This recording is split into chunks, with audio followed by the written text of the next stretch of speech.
नमस्कार विद्यार्थी मित्रांनो, महाराष्ट्र MCA CIT 2026 यामध्ये मॅथ्स अँड स्टॅटिस्टिक्समध्ये आपण प्रश्न सिरीज पाहत होतो आणि इम्पॉर्टंट PYQ प्रश्न आणि टॉपिक आजचा असणार आहे मेन्सुरेशन.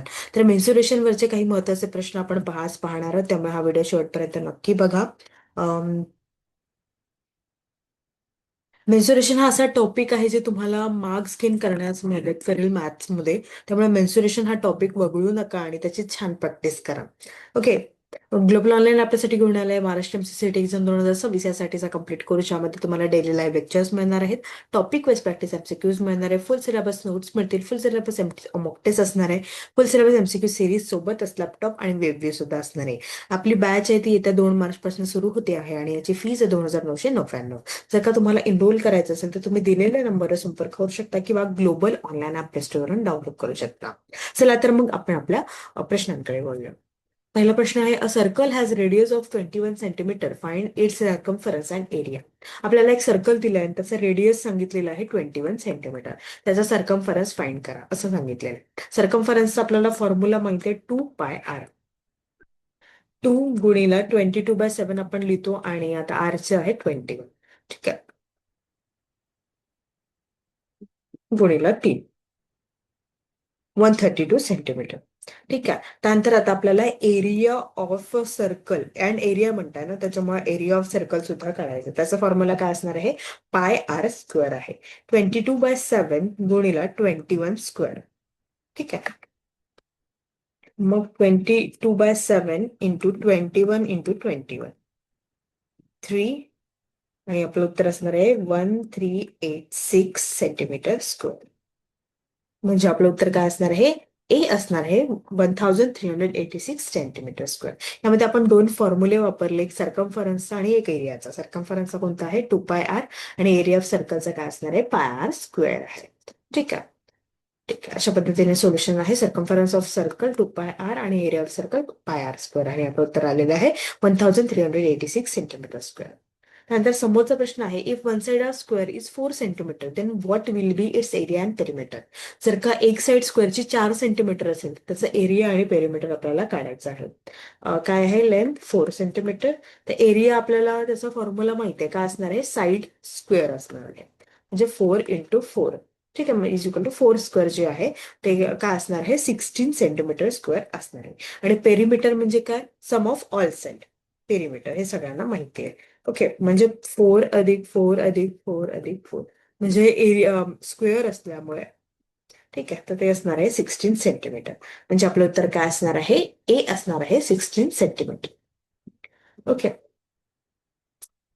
सोल्युशन लिहिलेलं आहे. Length of side square 4 centimetre, area side square, perimeter म्हणजे sum of all its or side, and since all the sides of the square are equal therefore perimeter is 16 centimetre. नंतर समोरचा प्रश्न आहे, suppose a quadrilateral having a diagonal of length 10 centimetre which divides the quadrilateral into two triangle and the height of triangles with a diagonal as the base are 4 centimeter and 6 centimeter. Find the area of the quadrilateral. आपल्याला म्हटलेलं आहे diagonal दिलेलं आहे 10 सेंटीमीटरचं आणि height दिलेली आहे H1 जे आहे 4 सेंटीमीटर आणि H2 आहे 6 सेंटीमीटर. आता एरिया ऑफ क्वाड्रिलेटर आपल्याला काढायचा आहे. त्याचा फॉर्म्युला तुम्हाला माहित असायला हवा एरिया ऑफ क्वाड्रिलेटरचा. तो आहे 1/2 d H1 + H2. ठीक आहे. 1/2 d आहे 10 आणि H1 H2 4 + 6. ठीक आहे. पाय 4 + 6 म्हणजे 50 स्क्वेअर सेंटीमीटर जे आहे ते आपलं क्वाड्रिलॅटरलचा एरिया असणार आहे. म्हणजे आपलं उत्तर काय आहे? ए असणार आहे 50 square centimetre. Okay. Yes. Diagonal दिलेलं आहे डी 10 सेंटीमीटर, हाईट दिलेली आहे, सेकंड हाईट दिलेली आहे, आणि area of quadrilateral 1/2 d H1 + H2. ठीक आहे. समोरचा प्रश्न आहे, अ rhombus having diagonals of length 10 centimetre and 16 centimetre respectively, find its area. D1 आहे 10 सेंटीमीटर, D2 आहे 16 सेंटीमीटर. एरिया ऑफ रोम्बस काय आहे? 1/2 इंटू D1 इंटू D2. 1/2 10 आहे आधी, D1 नंतर आहे 16. बाय 16 × 5 80 सेंटीमीटर². इथे कसं फॉर्म्युला आपल्याला माहिती असलं की आपण लगेच आन्सर काढू शकतो. त्यामुळे mensuration is it is all about formulas. त्यामुळे फॉर्म्युला नक्की पाठ करा आणि पटपट तुम्हाला आन्सर येईल. आपलं उत्तर असणार आहे 80 सेंटीमीटर. बघा, D1 D2 दिलेलं आहे. एरिया ऑफ रोम्बसचा फॉर्म्युला जर का तुम्हाला आता माहित नसतं तर तुम्हाला कदाचित काढताच आला नसतं. आपलं उत्तर काय असणार आहे? 80 सेंटीमीटर असणार आहे. नेक्स्ट क्वेश्चन आहे, the area of trapezium shape field is 480 metre square. The distance between two parallel side is 15 metre and one of the parallel side is 20 metre. Find the other parallel side. 44 metre, 125 metre, 100 metre, 75 metre. सांगा बघू. तर one of the parallel side of the trapezium is A is equal to 20 meter. Okay. Another is B, जी आपल्याला दिलेली नाहीये. बी and height किती आहे? 15 metre दिलेली आहे. ओके. तर एरिया ऑफ ट्रॅपेझियम किती आहे? 480 मीटर स्क्वेअर आहे. आता आपल्याला फॉर्म्युला माहिती पाहिजे. तो काय असणार आहे? 1/2 H A+B. ठीक आहे. 1/2 आहे, H आपल्याला 15 आहे, ए आपल्याला 20 आहे, पण बी आपल्याला माहिती नाही. आणि एरिया 480 असणार आहे. ठीक आहे. तर आता आपण काय करू? 20 + B is equal to 480 × 2 divided by 15. म्हणजे काय येणार आहे? B is equal to 64. ठीक आहे. आणि B इज इक्वल टू 64 - 20 म्हणजे B is equal to 44 metre. म्हणजे A जे आहे ते आपलं उत्तर असणार आहे. Find the other parallel line. म्हणजे B चं काय आहे? 44 मीटर असणार आहे. A काय होती? 20 मीटर, तर ती 44 मीटर असणार आहे. ठीक आहे. अशा पद्धतीने आपल्याला एरिया ऑफ ट्रॅपेझियमचा फॉर्म्युला वापरून हे उत्तर सॉल्व्ह करायचं आहे. बघा, one of the parallel side of the trapezium is 20. Let another be B and height is 15 meter. The given area of trapezium 480 meter square आणि area of trapezium अशा पद्धतीने ते आहे. समोरचा प्रश्न आहे, rectangular piece of paper 11 centimetre × 4 centimetre is folded without overlapping to make a cylinder of height 4 centimetre. Find the volume of the cylinder. तर आपल्याला व्हॉल्यूम बघायचा आहे. Length of the paper will be the perimeter of the base of the cylinder and width will be its height. Circumference of the base of cylinder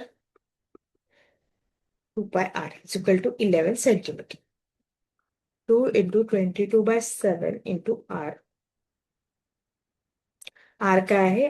r असणार आहे 7/4. नंतर आपल्याला काढायचं आहे व्हॉल्यूम कशाचा? सिलेंडरचा. Volume of C πr²h. 22/7 × 7/4² × 4 म्हणजे 38.5 centimetre cube जे आहे ते आपलं उत्तर असणार आहे. म्हणजे ए जे आहे ते आपलं उत्तर असणार आहे.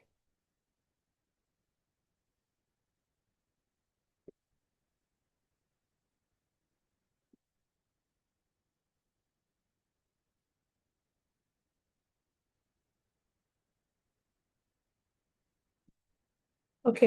अशा पद्धतीने ते तुम्ही काढू शकता.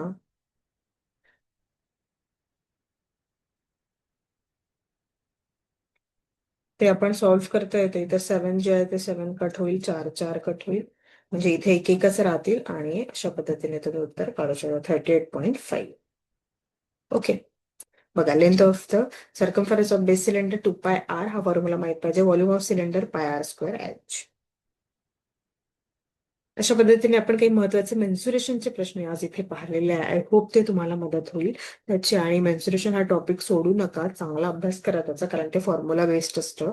त्यामुळे आपल्याला मार्क्स गेन करण्यासाठी खूप मदत मिळेल. Okay everyone, that's it for today. Thank you so much. येत्या मार्च 2 पासून आपण नवीन बॅच सुरू करतो. हे जर का तुम्हाला एनरोल करायचं असेल तर तुम्ही दिलेल्या नंबरवर संपर्क करू शकता किंवा ग्लोबल ऑनलाईन ऍप स्टोअरवरून डाउनलोड करू शकता. खूप खूप धन्यवाद.